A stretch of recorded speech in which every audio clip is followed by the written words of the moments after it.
everyone, welcome to day 2 of Algebra Nation Boost Camp. So today we're going to be solving 1 and 2 step equations. While we do this, while it should be review, I want to teach you some property names also. So we're going to be talking about the addition property of equality and multiplication property of equality. Remember what I said yesterday, algebra has a lot of terms, and at the beginning of the year it can seem a little overwhelming because we're going to give you so many terms that it's going to sound like we're talking in a different language, okay? So we're going to introduce these to you. You're going to hear them a lot so that when you hear them in class, hopefully you will feel a lot more comfortable. This should look really familiar though, PEMDAS. We all know that, right? Well, today we are going to be solving 1 and 2 step equations, which means we're going to be undoing PEMDAS. So sort of like a zipper, when you zip it up, when you undo it, you do it the opposite way. So when we're going to undo, we're going to start with subtraction and addition, work our way up, okay? So we're going to undo it. So let's go ahead and look at this first equation. These are all going to be 1 step. We'll move on to 2 step in a moment. So when we talk about solving, what we really mean is that we want x to be all by itself. So right now we are adding 7 to x. So the opposite of adding 7 to an x would be subtracting 7 from x. So I'm going to go ahead and subtract 7 from both sides.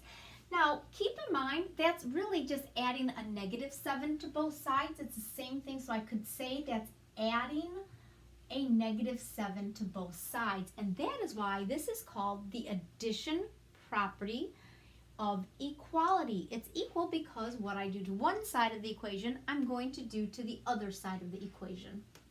So that will leave us with x equals 21 minus 7 is going to give us 14. So there's our final answer. Now if we want to check it, all I have to do is replace x with 14. And I'll say 14 plus 7 equals 21. And that's 21 equals 21. Okay? A couple things I didn't mention. You'll notice that I'm always going to start out by drawing what I'm going to call 2 railroad lines.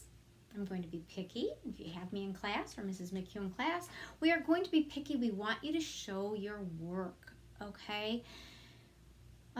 It's very important. You need to remember that Algebra 1 is to get you ready for Algebra 2, which is going to be more difficult. So if we can make sure that you understand all the procedures, that you can show us your work, you can prove your work, then when you get onto Algebra 2, it won't be as bad because you already understand the proving the work, not just what you know in your head. Because certainly some of you could have figured out this was 14 without doing the work.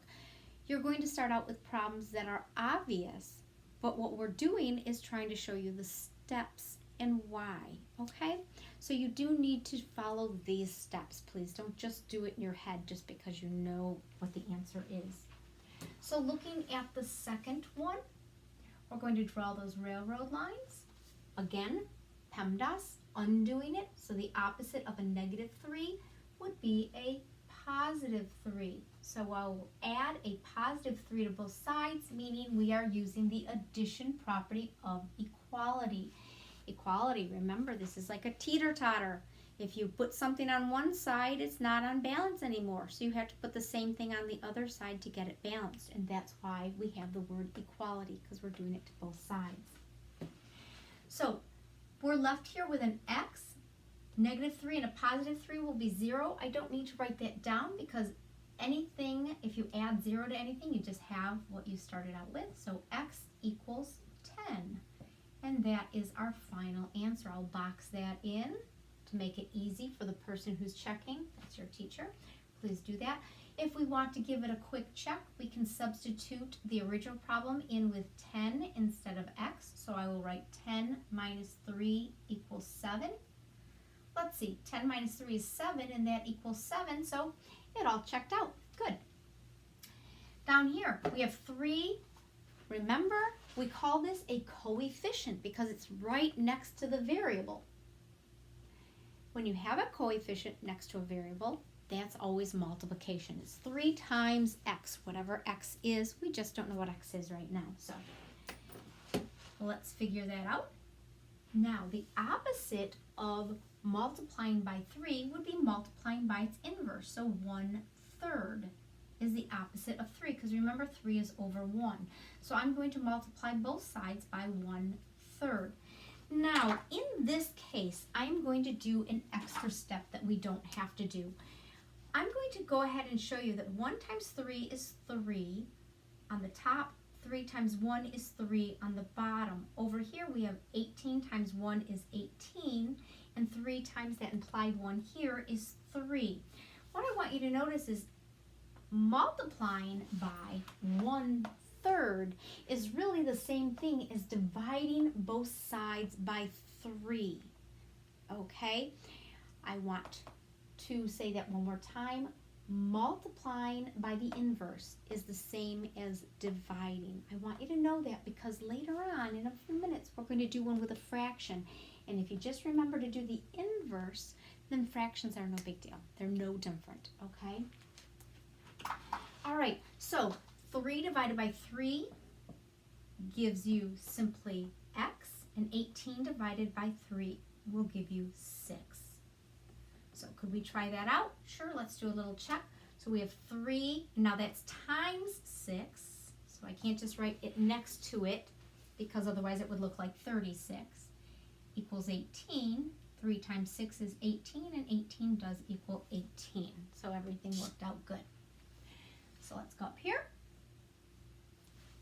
What's happening to x? We are dividing it by 5. What's the opposite of dividing by 5? Is multiplying by 5. Now you need to understand that this is a 1/5, and the opposite of 1/5 is 5/1. So we've really done the same thing that we just did down here. Okay? So multiplying this side by 5 will multiply this side by 5. The 5 on the top will cancel out with the 5 on the bottom. That leaves us with x. And 4 times 5 is 20. If we want to give that a quick check, we go back to the original problem, and that would be 20 divided by 5 equals 4. Well, 20 divided by 5 is 4, so 4 does equal 4. Everything worked out good. All right, now coming to the last one. A lot of kids see fractions and instantly say, oh no, not a fraction, I don't like those, okay? Well, it's really the same thing as we did here. This is just a coefficient. The only difference is this time the coefficient is not an integer, okay? It's now a real number because it's a fraction. Fractions and decimals can be added in for real numbers. But what do? The opposite of multiplying by 3/4 is just flipping it and multiplying by the inverse. So what's the opposite of 3/4? That would be 4/3. What I do to one side, I have to do to the other side. I didn't mention it the last few times, but because we're multiplying, this is now the multiplication property of equality. Okay? So over here, the top 4 cancels out the bottom 4. Numerators and denominators being the same will cancel out, leaving us with x. And on this side, I'm going to simplify before I multiply. So I can divide both 6 and 3. Remember, there's an implied 1 here. These I can divide both of them by 3. So 3 divided by 3 is 1. 6 divided by 3 is 2. 2 times 4 is 8. And 1 times 1 is 1, so I don't need to put that on the bottom. So my answer is 8. Again, can I check that? Well, of course I can. So if I want to check that, I would just say 3/4 times 8 equals 6. And I'm going to say 8/1 to make it a little easier for myself. I see that I have a 4 and an 8. One's a numerator, one's the denominator. So I can divide both of those by 4. 4 divided by 4 is 1. 8 divided by 4 is 2. So that leaves me with 3 times 2 is 6. And that indeed equals 6. So our check again worked out. Okay, those are all one-step equations because all of them required only one thing, only one step, and we were done. So now we're going to go ahead and do two-step equations.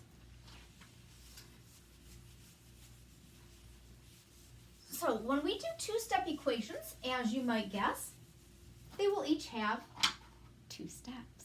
That's right. All right, so we will do negative 12 equals n over 2 minus 6, and we'll follow that up with 2/3 b plus 19 equals 35. Okay. So remember, first thing we want you to do, you're going to draw those railroad lines, okay? Now, because we're solving it, we want n to be by itself. We want to know, what does n need to be to make this equation work?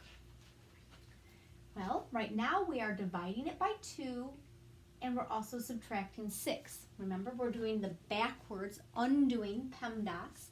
So that would mean we're going to go up. So we have to do the addition subtraction before the multiplication division. So we have to undo our subtraction first. So the opposite of a negative 6 is a positive 6. So I'm going to add a positive 6 to both sides. So that means I'm doing the addition property of equality.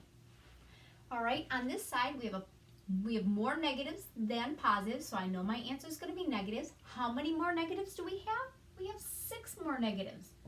On this side, a negative 6 and a positive 6 will be 0. No need to write that because n divided by 2 plus 0 would still give me n divided by 2. All right, now what's the opposite of dividing by 2? That would be multiplying by 2. What I do to one side, I have to do to the other side. And now this is multiplication property of equality. It's equality because we've kept both sides equal. All right, so I have a positive times a negative. I know that will be a negative. So 2 times 6 is 12 equals, these 2 will cancel out, and that is an n. And there is my answer. Should we check it? I think we should. So I'm going to write the original problem. Negative 12 equals, I'm going to take out the n, and I'm going to put the negative 12 we got as our answer. So I'm just replacing it or substituting it. Divided by 12 minus 6. So how would we do this? We would simply say negative 12. I'm going to do this in 2 steps as well for you, okay? Negative 12 divided by 2 will give us a negative 6 minus 6. Then we have negative 12 equals, well, negative 6, and negative 6 gives us negative 12. So our check worked out. So we know we got it right. Okay, I'm just going to erase this so that it doesn't get in our way. And last one, let's go ahead and take the one that has a fraction in it. And once again, 2 steps. So you're going to do 2 things to it. Undoing PEMDAS means we have to undo the addition and subtraction first. So the opposite of adding 19 would be subtracting 19. To keep it equal, the equality, we need to do it to both sides. So I'll subtract 19 from both sides. So that will leave me with 2/3 b. This will give me 0, so add 0. I don't need to write it down. And 35 minus 19 is 16. Okay, so that was step 1. We're on to step 2. What's the opposite of multiplying by 2/3? We will multiply by 3 halves. So just flip the fraction. What I do to this side, I have to do to this side. So I'll simply multiply this side by 3 halves also. Numerator denominators cancel out. The 2's will cancel out, leaving us with this side with just a b. Over here, remember, there's that 1. You can show it if you need to or if you want to. I see that 16 and 2, I can reduce both of those by 2 because they're both even numbers. So 2 divided by 2 is 1, and 16 divided by 2 is 8. Now I'm going to go ahead and multiply. 8 times 3 is 24. 1 times 1 is 1, so there's a 1 on the bottom, so I don't have to write that. And there we go. We've got our answer. But if we want to make sure, we can go ahead and check it. This is good to know on tests. You can check your answers before you turn it in. So you have 2/3, replacing the b with 24, plus 19 equals 35. All right, so I'm multiplying first because remember, we're not undoing now. Now we're following PEMDAS. This was undoing it when we solved it for the variable, but this is not, so we have to do it following PEMDAS now. So multiplication will come first. I see a 3 on the bottom, 24 on the top, right? So our numerators and denominators can both be divided by 3. So 3 divided by 3 is 1. 24 divided by 3 is 8. I can't simplify anything else, so 2 times 8 is 16 plus 19 equals 35. I would have a 1 on the bottom, so I didn't write it. 16 plus 19 is 35, and so 35 does indeed equal 35. My check worked out, so I know that I got it right, okay? All right, you're going to be doing some practice problems on your own.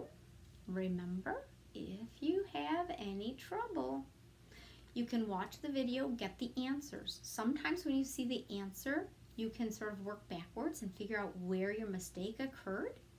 If you're not able to figure out where your mistake occurred, please get a hold of Mrs. McHugh or myself.